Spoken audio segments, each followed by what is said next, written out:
दोस्तों, आज की कहानी है पति को सलाह देने वाली पत्नी निःशब्द हो गई।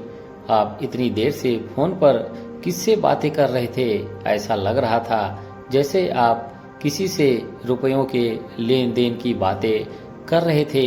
दोपहर के खाने की तैयारी कर रही रश्मि के कान रसोई से सटे हॉल में बैठे अपने पति के द्वारा फोन पर किसी से रुपए पैसे को लेकर हो रही बातचीत पर काफी देर से लगे हुए थे। लेकिन उसे अभी तक यह बात समझ नहीं आ रही थी कि आखिर उसका पति पैसों की लेन देन की बात किससे कर रहा है। रश्मि, तुम इन सब बातों पर ध्यान क्यों देती हो? यह बताओ, खाने में क्या बनाया है? जब भी मैं आपसे कोई जरूरी बात पूछती हूँ, आप हमेशा मुझे ऐसे ही बहाने बनाकर टाल देते हैं। अरे भाई, तुम रुपये पैसों की बात जानकर क्या करोगी? अगर रुपए मेरे पास होते हैं तो मैं सामने वाले की मदद कर देता हूँ, और जब मुझे जरूरत होती है तो वापस मांग लेता हूँ। इसमें तुम्हें बताने जैसी कौन सी बात है? आप मुझे बताइए तो सही, आखिर अब रुपयों की जरूरत किसे आन पड़ी है? अगर जरूरी हुआ तो मैं अपनी तरफ से भी कुछ मदद कर दूंगी।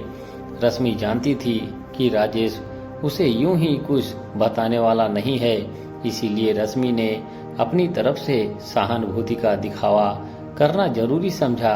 रश्मि का निशाना सटीक लगा था। राजेश रश्मि को बताने लगा, माँ कुछ रुपए मांग रही हैं, छोटे भाई के कॉलेज की फीस भरनी है।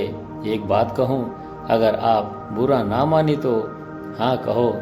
कभी कभी ऐसा लगता है जैसे आपके घर वाले ने आपको चलता फिरता बैंक समझ रखा है। कभी छोटे भाई की कॉलेज की फीस के लिए तो कभी भतीजे के एडमिशन के लिए रुपए मांगने में जरा भी हिचक नहीं होती है। उन्हें तो ऐसा लगता है जैसे आप यहाँ नोट छापने की मशीन लिए बैठे हैं। उन्होंने रुपए मांगे और आपने छाप कर दे दिए। यह तुम कैसी बातें कर रही हो रश्मि? जरूरत पड़ने पर अगर परिवार की लोग एक दूसरे के काम नहीं आएंगे तो फिर वक्त आने पर कौन एक दूसरे के काम आएगा? और वैसे भी कभी न कभी जिंदगी में हर किसी को किसी न किसी चीज की जरूरत पड़ती ही है। लेकिन आपके घर वालों को तो हर रोज आपसे कुछ न कुछ जरूरत पड़ी ही रहती है। और एक मेरे घर वाले हैं जिन्होंने आज तक कभी मुंह उठाकर मेरे बड़े भाई से अपनी जरूरत बताकर कभी एक रुपया भी नहीं मांगा होगा।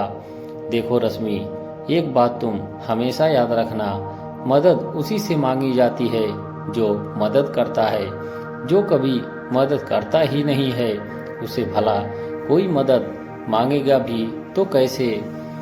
आप कहना क्या चाहते हैं? मैं बस इतना कह रहा हूँ, रश्मि की मदद की जरूरत हर किसी को पड़ती है, लेकिन जरूरत पड़ने पर बाहर के लोगों से मदद मांगने से पहले हम अपने घर के लोगों से मदद मांगते हैं, क्योंकि हम उन्हें हर हाल में अपना समझते हैं। लेकिन कई बार ऐसा भी होता है कि अपनों से रुपए लेने के बाद लोग रुपए वापस करना भूल जाते हैं। हाँ, यह बात तो तुम सही कह रही हो, लेकिन तो मदद करने के बाद मैं भी जानबूझकर रुपए मांगने की बात भूल जाता हूँ, क्योंकि रुपए वापस मांगने के लिए अपनों को टोकना मुझे अच्छा नहीं लगता। क्यों अच्छा नहीं लगता? रुपए देने के बाद कभी उनसे वापस मांगकर देखिए तो सही, आपको भी पता चल जाएगा कि कौन कितना अपना है। रश्मि की बात सुनकर राजेश ने रश्मि को समझाया, मुझे तो सब अपने ही लगते हैं। अगर तुम्हें अपनों के अपनेपन पर शंका है तो यह काम तुम ही कर लिया करो। यह कौन सी बड़ी बात है?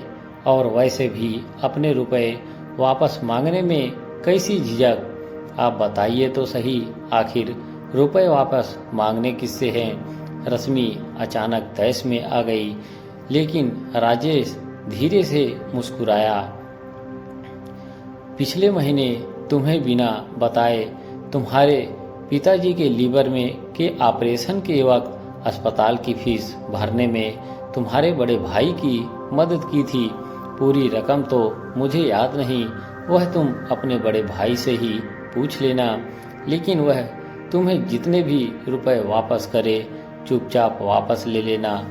कुछ देर पहले अपने पति को सलाह देने वाली रश्मि को राजेश बेहद सहजता से सलाह दे रहा था, लेकिन रुपए के लेन देन और अपने पन का पूरा मामला समझ आ जाने के बाद राजेश के चेहरे के बदलते भाव को पढ़ने की कोशिश कर रही रश्मि अचानक निःशब्द हो गई।